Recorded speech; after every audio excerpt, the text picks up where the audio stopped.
우리는 지난 주일에 예수님을 믿는다는 말의 그 뜻은 무엇인지를 살펴보았습니다. 우리가 흔히 예수님을 믿는다, 예수 그리스도를 믿는다 이렇게 말을 합니다. 예수님을 믿는다는 말은 무슨 말인가? 그게는 두 가지 의미가 있는데, 첫째는 예수님을 내가 받아들인다라는 뜻입니다. 즉 영접한다라는 뜻입니다. 예수님을 나의 구원자로 또 내 인생의 주인으로 내가 모시고 받아들인다. 이것이 예수님을 믿는다라는 뜻입니다. 예수님을 믿는다에는 또 하나의 뜻이 있는데, 그것은 바로 예수님을 닮아간다라는 뜻입니다. 나는 예수님을 믿습니다. 이 말은 나는 예수님을 닮아가고 있습니다 라고 하는 의미입니다. 예수님을 닮는데 예수님의 무엇을 닮느냐? 우리는 지난 주일에 무엇보다도 예수님의 관점을 닮는다라는 것을 살펴보았습니다. 예수님의 관점, 예수님께서 세상을 보시는 관점, 예수님께서 사람을 보시는 관점, 예수님께서 삶에 일어나는 여러 사건들을 바라보시는 관점, 이 예수님의 관점을 담는 것, 그것이 대단히 중요하다라고 우리는 살펴보았습니다.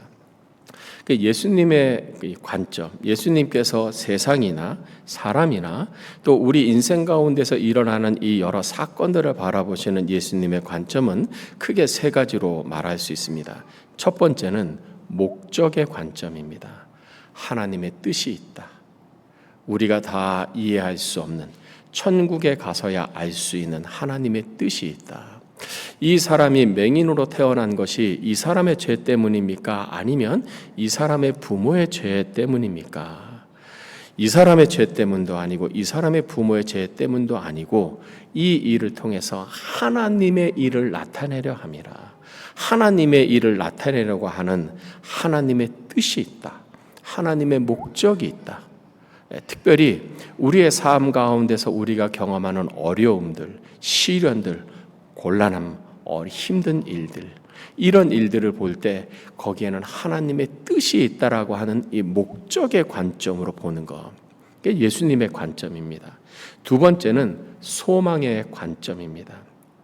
사람들은 과거로부터 유추해서 현재를 바라봤지만 예수님은 미래로부터 유추해서 현재를 바라봤다. 좀 신학적인 표현으로는 종말론적 관점이다. 미래를 통해서 보는 것이죠. 우리가 잘 아는, 여러분이 다 외우고 계실 로마서 8장 28절입니다. 하나님을 사랑하는 자, 곧 그 뜻대로 부르심을 입은 자들에게는 모든 것이 합력하여 선을 이룬다.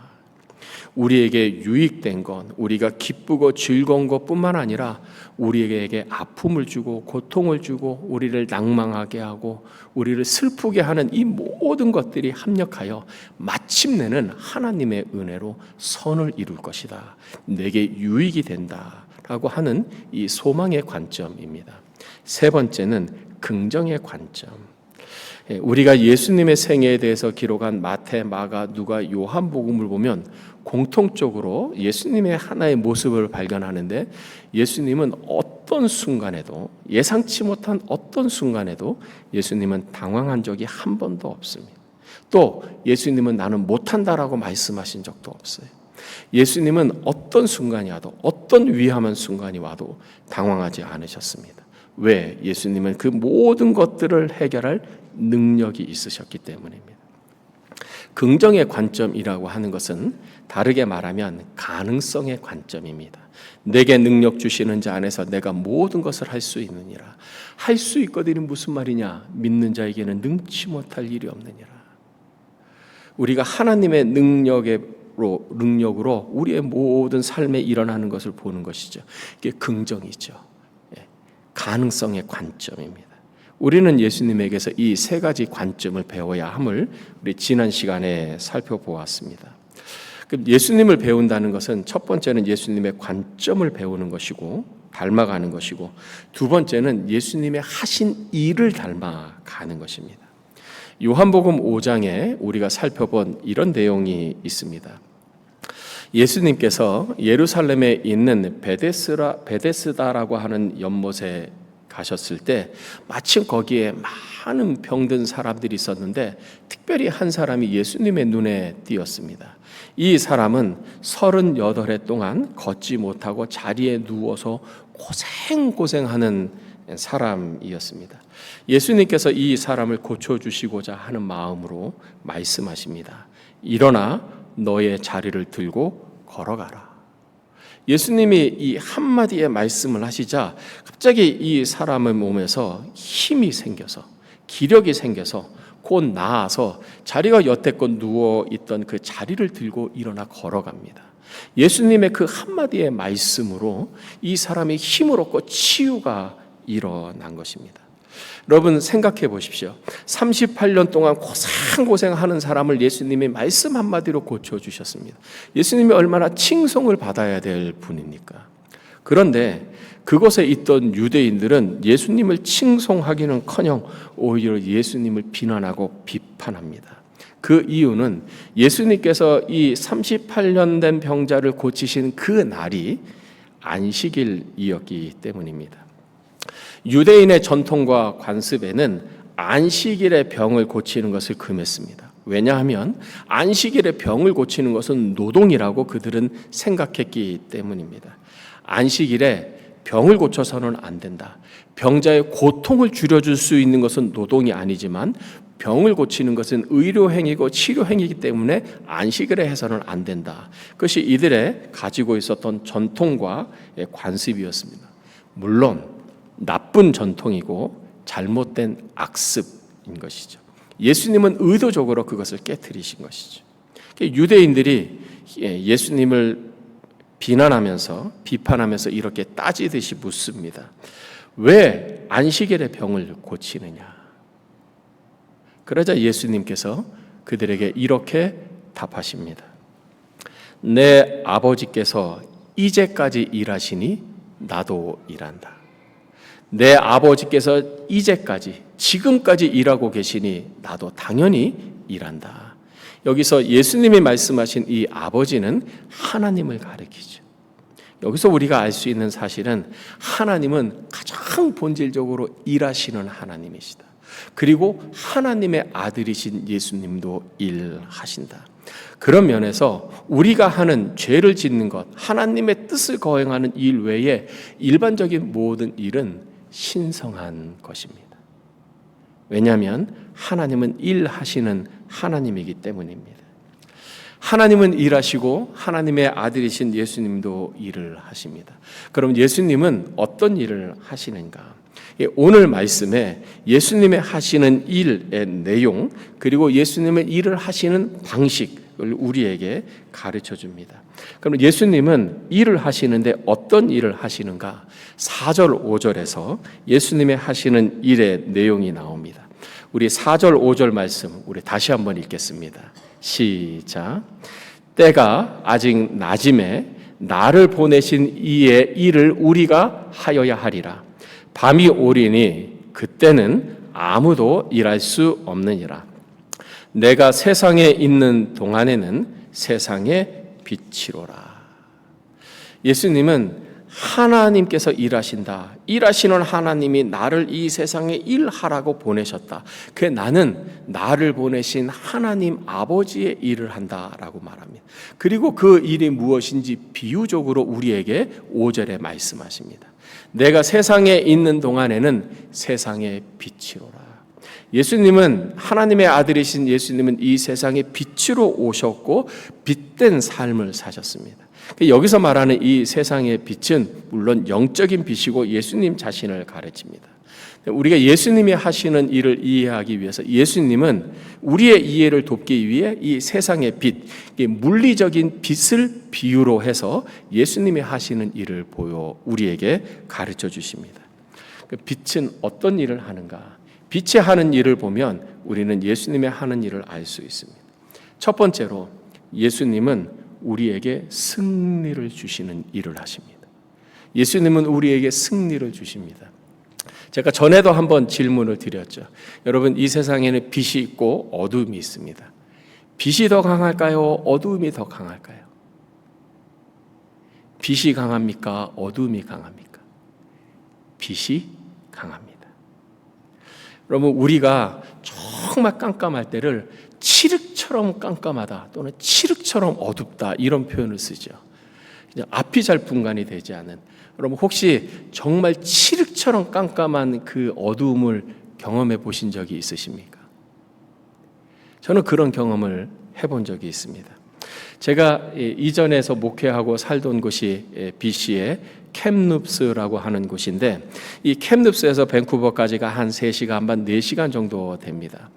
어떨 때는 이제 교회 일을 보기 위해서 아침에 캡눕스 출발해서 밴쿠버에서 여러 일들을 봅니다. 뭐 기독교 서점도 가고, 뭐 일도 하고, 또 밴쿠버로 이사간 성도들도 만나서 신방하고, 그러다 보면 밤 9시, 10시 또는 11시가 됩니다. 그때 이제 다시 집으로 돌아오기 위해 차를 타고 그 밤에 오는 것이죠. 근데 그때 그 도로를 한번 밤에 다니시는 분은 아시는데, 그 도로를 코키알라 하이웨이라고 하는데, 거기에는 그 구간에는 물론 이제 마을이 없지요. 그냥 산을 관통해서 뚫어서 만든 도로이기 때문에 뭐 주유소도 없고, 뭐 화장실 하나 있고, 뭐 아무것도 없습니다. 근데 그 어떤 구간에는 가로등조차 없는 데가 있어요.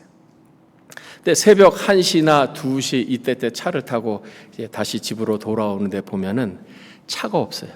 뒤에서 오는 차도 없고 앞에서 마주오는 차도 없어요. 움직이는 것이라고는 제가 운전하는 차 하나입니다. 근데 가로등도 없어요. 아주 깜깜합니다. 분간이 안 돼요. 근데 길이도 꼬불꼬불하잖아요. 거기가 산이라서. 근데 길이 보이질 않는 거예요. 그런데 아무도 없으니까 제가 상향등을 켜면 빛이 멀리까지 보이는 거예요.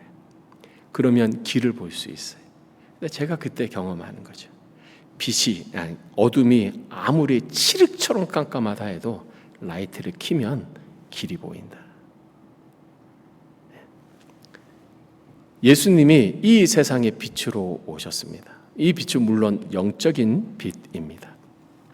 성경에는, 특별히 요한복음에는 빛과 어두움을 대조해서 말씀을 하실 때 빛을 하나님 또는 예수님으로 설명을 하고, 어두움을 하나님과 반대되는 세력으로 묘사를 합니다. 즉 어두움이라는 것은 하나님을 반대하고 하나님을 대항하는 영적인 대적들을 말합니다. 어둠의 세력이죠. 그래서 성경에서는 이 하나님에 대해 저항하는, 반항하는 이 어둠 세력들을 갖아서 어둠의 세력들이라고 이야기를 합니다. 아무리 칠흑처럼 깜깜한 밤이라도 빛이 비치면 어둠이 물러가는 것처럼, 예수님이 임하시면 거기에는 빛이 임하고 어둠의 세력이 물러갑니다. 구약 성경이나 신약 성경을 보면 하나님이 강림하시고 임하시든지 또는 예수님이 임하실 때에는 동일한 현상이 나타나는데 빛이 비친다는 거예요. 찬란한 빛이 비칩니다. 근데 이 빛을 성경은 영광의 빛이다. 영광의 하나님께서 임하셨습니다. 영광의 하나님께서 강림하셨습니다. 빛으로 임하셨어요. 사도 바울은 부활하신 예수님을 만난 그 빛을 광채다, 스플렌더, 광채라고 표현했어요. 영광의 찬란한 빛이, 거룩의 빛이 비치는 것이죠.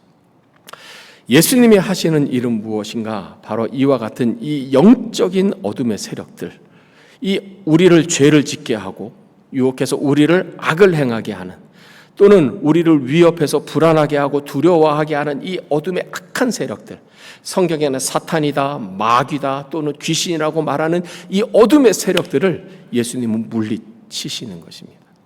복음서에 보면 예수님께서 하신 여러 일들 가운데 귀신을 쫓아내시는 일들이 많이 나옵니다. 예수님께서 40일 동안 광야에서 금식하신 후에 사탄이 와서 유혹을 했을 때 예수님 말씀하면 사탄아 물러가라. 성경에 보면 어떤 사람들이 귀신에 들었을 때 예수님은 그 귀신을 꾸짖으셨다. 그래서 내쫓으셨다라는 말이에요. 귀신을 꾸짖으셨어요. 꾸짖으셨다는 것은 예수님이 귀신보다 더 큰 능력과 권세와 권위를 가지고 있다는 것이죠. 예수님께서 하시는 일은 무엇인가?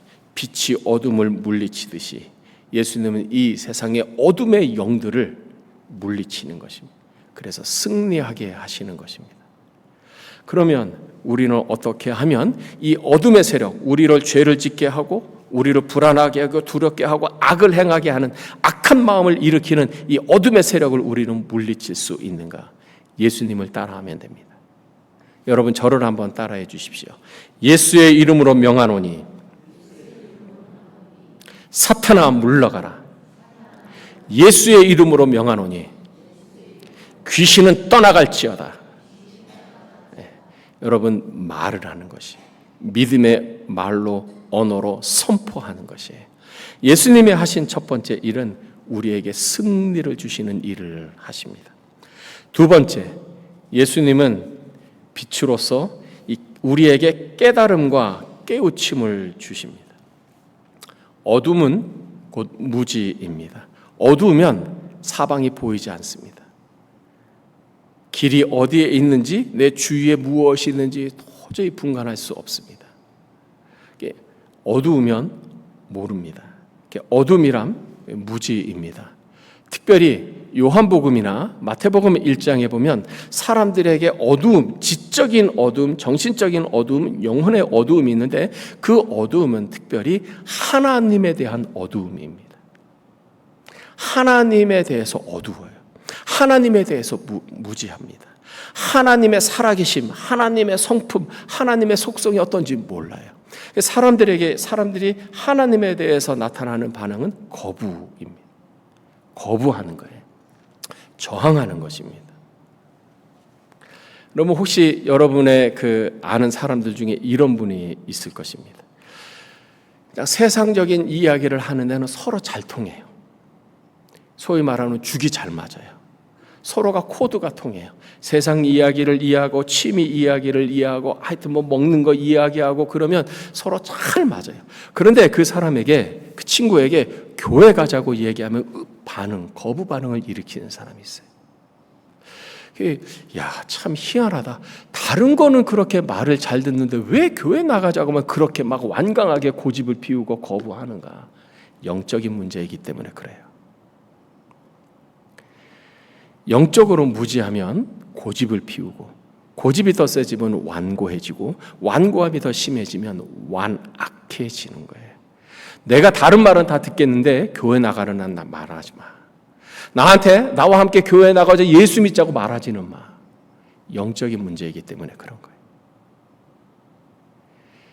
이것을 해결하는 방법이 있습니다. 빛이 비추면 되는 거예요. 제가 목회를 하면서 정말 절절하게 체험하고 느끼는 것이 있습니다. 내 말로 안 된다. 말주변도 없거니와 내 말로 안 된다. 어떻게 가능한가? 하나님이 역사하셔야 된다. 힘으로도 되지 않습니다. 주님, 내 능력으로도 할 수 없습니다. 오로지 주의 성령으로만 할 수 있습니다. 하나님이 하셔야 돼요. 혹시 여러분 가운데 여러분이 아는 중에 정말 저 사람 교회를 데려오고 싶어, 정말 나와 함께 교회에 나가고 싶어, 정말 저 사람 예수님 믿게 하고 싶어 라고 하는 분이 있습니까? 한 가지 방법이 있습니다. 기도하는 것입니다. 예수님, 그의 마음속에 빛을 비춰 주시옵소서. 예수님의 빛을 비춰 주시옵소서. 진리의 빛을 비추어 주옵소서. 사랑의 빛을 비추어 주시옵소서. 빛이 임하면 어둠이 떠나가죠. 하나님에 대한 무지한 마음, 하나님에 대해 반대되는 고집스러운 마음이 다 눈 녹듯이 녹고 떠나가는 것입니다. 자발적으로 또는 못 이기는 척 교회에 나오는 거예요. 예수님이 하시는 일이 바로 그런 일입니다. 세 번째, 예수님은 우리에게 소망을 주십니다.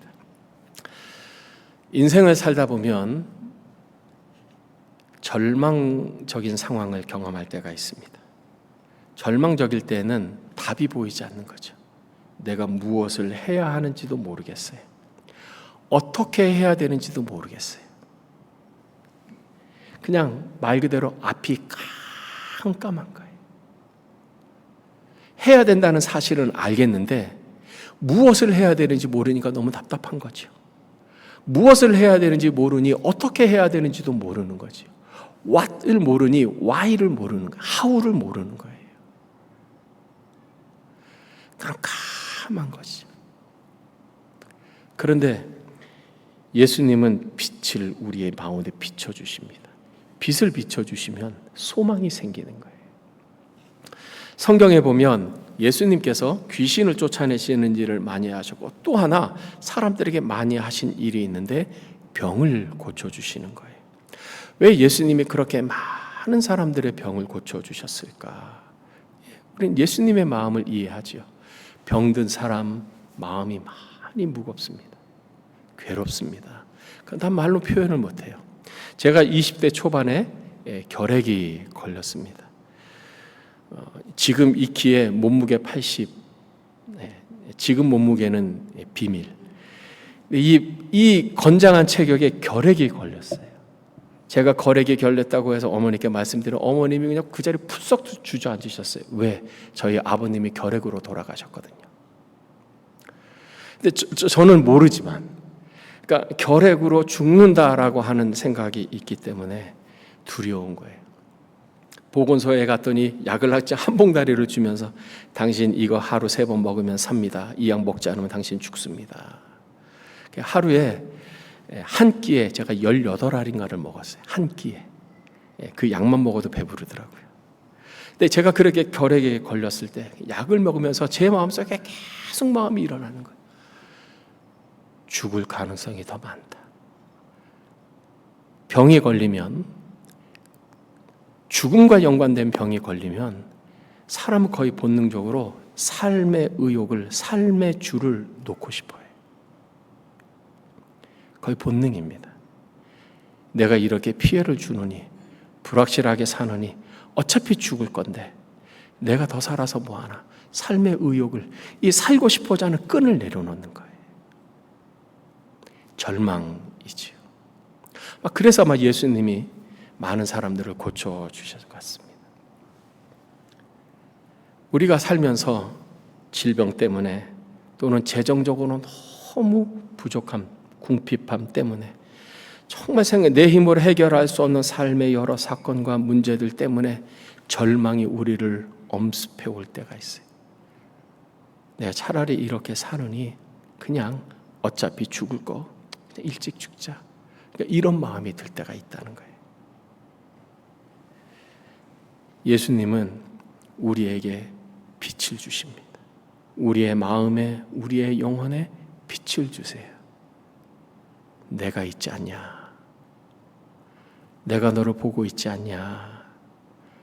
내가 너를 사랑하지 않냐? 제가 결핵에 걸렸을 때 저희 집이 한강다리에서 가깝거든요. 잠수교에서 가까웠어요. 제가 잠수교를 몇 번을 갔어요. 자, 이래로 사느니 그냥 여기서 뛰어내려서 끝내자. 근데 제가 강물을 보는데 저한테 주님이 말씀하시는 것 같아요. 내가 너와 함께 있지 않냐. 그래서 제가 3번으로 돌아왔어요. 3번 갔다가 3번 돌아왔어요. 주님이 우리에게 소망의 빛을 주십니다. 혹시 여러분 지금이 그럴 수도 있고 또는 앞으로 정말 앞이 깜깜한 절망적인 상황을 만날 수 있습니다. 그럴 때 우리는 어떻게 하면 우리에게 빛을 비춰주시는 예수님의 소망을 받을 수 있을까요? 기도가 있지요. 찬양이 있죠. 앞이 캄캄할 때 뭐죠? 기도 잊지 마세요인가요? 앞이 캄캄할 때는 기도하는 것입니다. 예수님께서 우리 삶에서 일어나는 여러 문제들을 그래서 우리가 염려를 하는 것을 아시고 염려에 대해서 말씀하실 때 염려하지 말라라고 말씀하실 때 단순히 염려하지 말라라는 말로 멈추지 않습니다.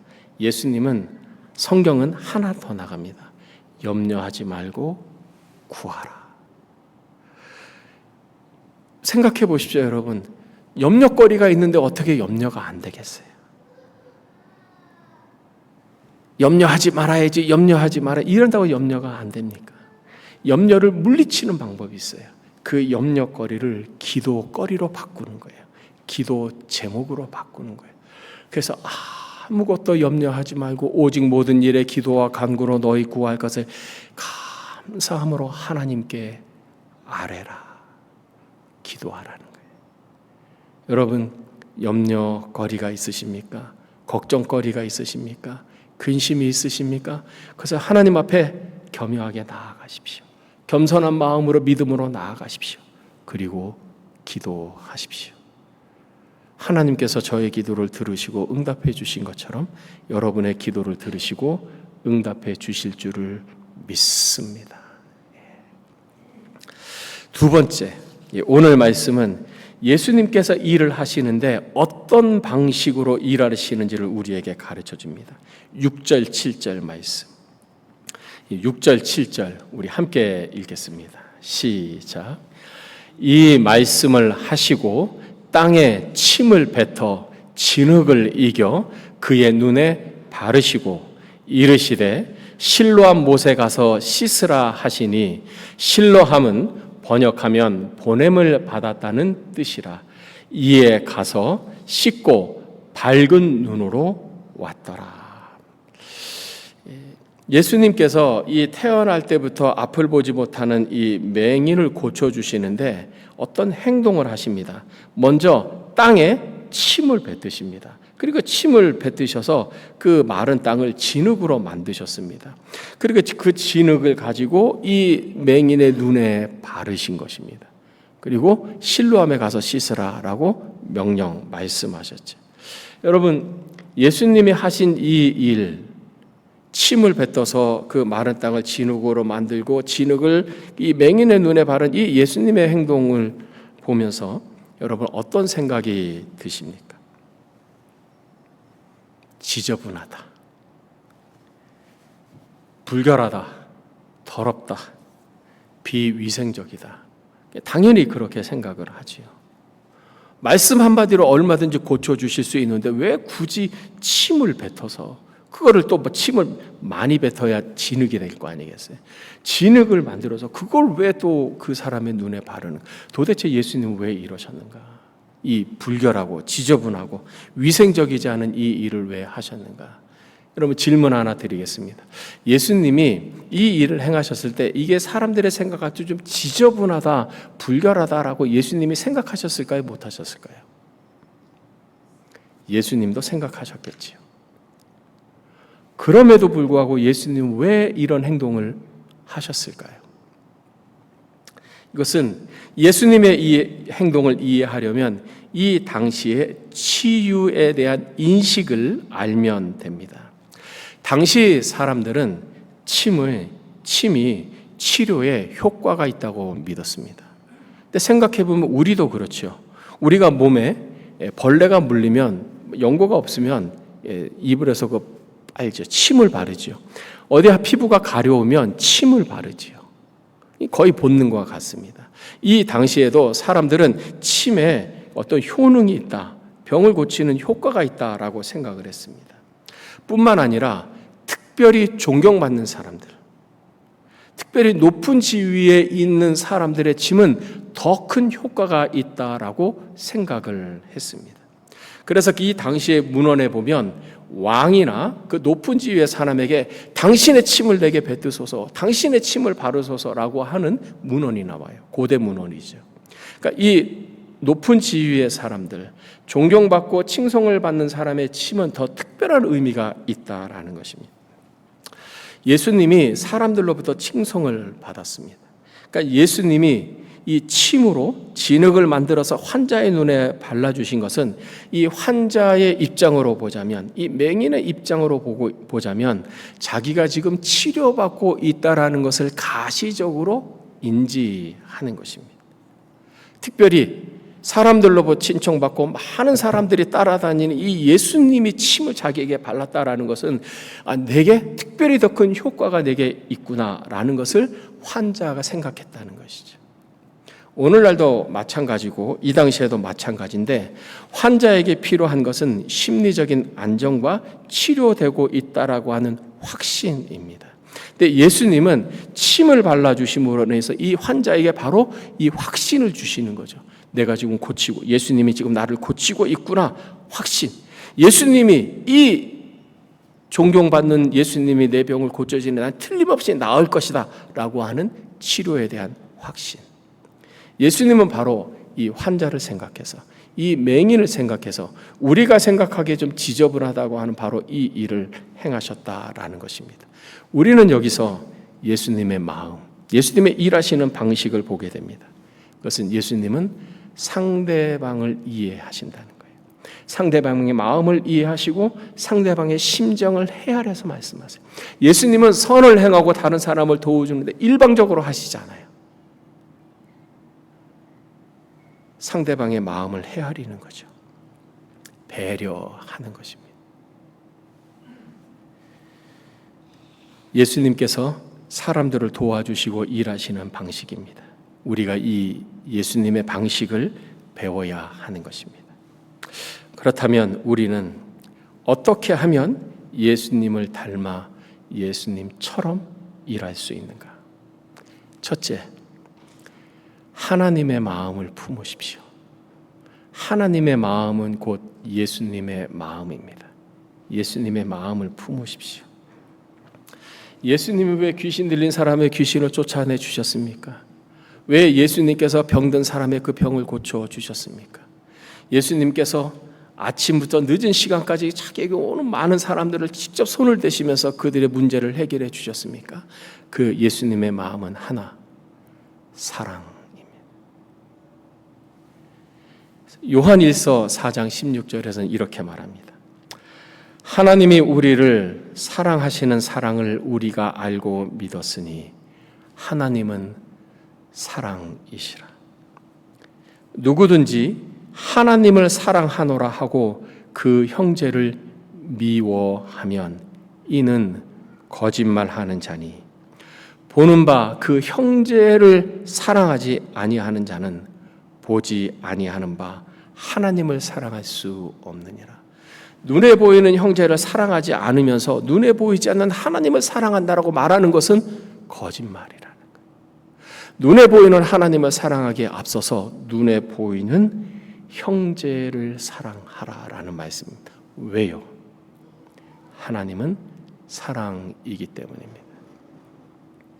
부부간에 때로는 다툼이 있죠. 교인들 간에 다툼이 있습니다. 사랑하는 사람, 가까이 있는 사람 가운데 다툼이 있습니다. 그러면 이 다툼이 일어날 때 우리는 거의 본능적으로 상대방의 잘못된 것을 우리는 막 알아내려고 하는 마음이 있어요. 본능입니다. 그러나 여러분, 문제를 해결하는 방법은 상대방에게 있지 않아요. 다툼을 해결하고 문제를 해결하고 관계를 해결하는 방법은 문제를 나에게서 찾아야 합니다. 나의 무엇을 살펴보아야 하는가? 내 안에 사랑이 많은가? 내 마음 안에 이 사랑의 탱크에 사랑이 충만하게 가득 찼는가? 내가 사랑으로 대했는가? 사랑으로 말을 했는가? 내 사랑이 혹시는 바닥이 나고 고갈되지는 않았는가? 사랑을 점검해 보셔야 합니다. 사랑을 점검하려면 하나님과 나와의 관계를 점검해야 합니다. 나는 하나님과 친밀한 관계를 가지고 있는가? 아니면 하나님과의 나의 관계가 너무 멀어져서 소원되어 있는가? 여러분, 문제 해결의 키는 내 안에 있다. 특별히 나의 사랑에 있다라는 것입니다. 하나님의 마음, 사랑의 마음을 품으십시오. 두 번째, 보내심을 받은 자임을 생각하십시오. 예수님께서 십자가에 달려 죽으셨습니다. 3일 만에 부활하셨습니다. 부활하신 예수님께서 제자들에게 찾아오셨는데 찾아오셔서 이렇게 말씀하셨습니다. 너희에게 평강이 있을지어다. 아버지께서 나를 보내신 것 같이 나도 너희를 보내노라. 하나님 아버지께서 나를 이 세상에 보내신 것 같이 나도 너희를 세상에 보내노라. 우리는 예수님을 믿는 우리는 예수님의 보내심을 받은 사람들입니다. 우리는 어디로 예수님의 보내심을 받았습니까? 우리는 가정으로 보내심을 받았습니다. 여러분이 지금 갖고 있는 이 가정으로 우리는 예수님의 보냄을 받았습니다. 우리는 이 교회로 예수님의 보냄을 받았습니다. 우리는 이 에드먼턴 땅으로, 이 세상으로 보냄을 받았어요. 내가 생각하고 내가 판단하고 내가 결정해서 온 것 같지만 아닙니다. 영적인 의미로 보자면 예수님께서 우리를 보내셨어요. 우리는 보냄받은 자의 삶을 사는 것입니다. 어떻게 하면 보냄받은 자의 삶을 살 수 있을까요? 여러분, 저를 한번 따라해 주십시오. 너희 모든 일을 사랑으로 하라. 너희 모든 일을 사랑으로 하라. 사랑으로 하는 것입니다. 여러분의 가정에서 사랑으로 섬기십시오. 교회에서 사랑으로 섬기십시오. 여러분의 직장에서, 여러분의 친구 관계에서, 이곳에서 사랑으로 섬기십시오. 여러분의 사랑의 행동을 통해서 하나님이 영광 받으실 것입니다. 마지막 세 번째, 하나님께 여러분의 삶을 드리십시오. 이런 유명한 말이 있습니다. 사람의 인생은 그 사람이 돈과 시간을 쓰는 목적에 의하여 결정된다. 그 사람의 인생은 그 사람의 시간을 무엇을 위해 쓰는지, 돈을 무엇을 위해서 쓰는지에 의해서 결정된다. 우리 자신을 위해서 쓸 것인가? 아니면 하나님을 위해서 쓸 것인가? 사랑하는 성도 여러분, 여러분을 진심으로 사랑해서 권면드립니다. 하나님을 위해 사용하십시오. 하나님께 여러분의 생명을 드리십시오. 하나님께 여러분의 몸을 드리십시오. 여러분의 시간을 드리십시오. 될 수 있다면 여러분의 재물도 하나님께 드리십시오. 하나님께서 쓰시도록 하십시오. 하나님께서 여러분을 통하여 하나님의 일을 하실 것입니다. 하나님의 영광을 드러내실 것입니다. 여러분은 하나님의 능력의 통로가 될 것입니다. 그렇게 예수님처럼 하나님께 쓰임받는 모두가 되시기를 주님의 이름으로 축복합니다. 기도하겠습니다.